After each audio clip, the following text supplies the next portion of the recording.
Hello YouTube and welcome back to Maya's Bug. In this episode we are going to be adding some more tubes to the rear end here and start getting the cage section ready to install the transmission and engine. Since we've got this right side all done as far as shocks and geometry and the upper shock mounts, I'm going to show you guys what I got done and then where we're going to go in this video. So off camera, I was able to get this X bracing done. So I got the X bracing in on the B pillar. It came out really good. I didn't film it because it's just a lot of cutting and notching, and I think you guys are would probably be bored of that. The only thing that I wanted to note is this cross tube here. That's going to mount the upper straps for our seatbelt. So you have to make sure that this bar here is level with where your seatbelts are coming out of your seats or slightly lower. So I chose to go a little bit lower in case I ever want to drop my seats down some. So now we're going to start tying in our rear torsion housing into our main cage. What I think I'm going to do here is kind of that. I'm going to have a tube coming down from the B pillar down to the torsion housing. And then I'm going to have another tube coming up to this bar that mounts our shock tower.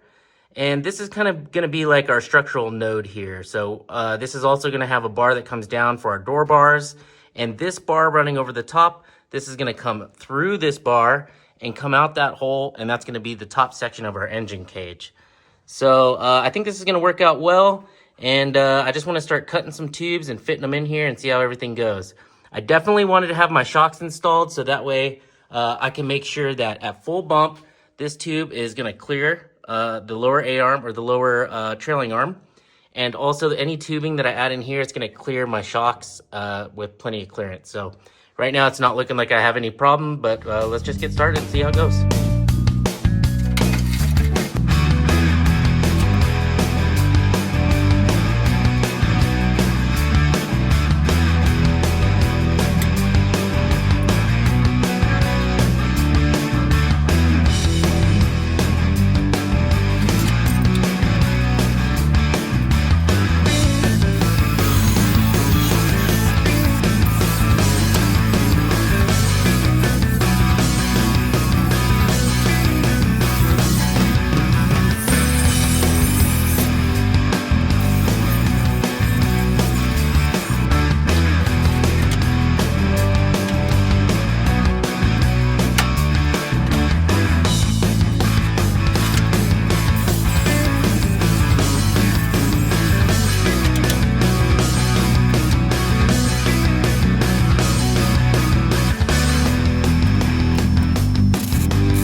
Okay, well, those tubes went in fairly easy. I didn't have there was no headache trying to get them in. Everything worked out great. This intersection here, I now have 3 tubes all coming in on the torsion housing and supporting it in all different angles. I think I am going to add one more tube that goes down and picks up this outside support, kind of like I did on this one, but coming down right here and then picking up out there. So I got that going on. I'm now going to start on this other side. And I still have this left, so I have to finish welding the shock mount. It's coming out really good. I just got to finish TIG welding some spots and get it up and mount it up into position. So let's go.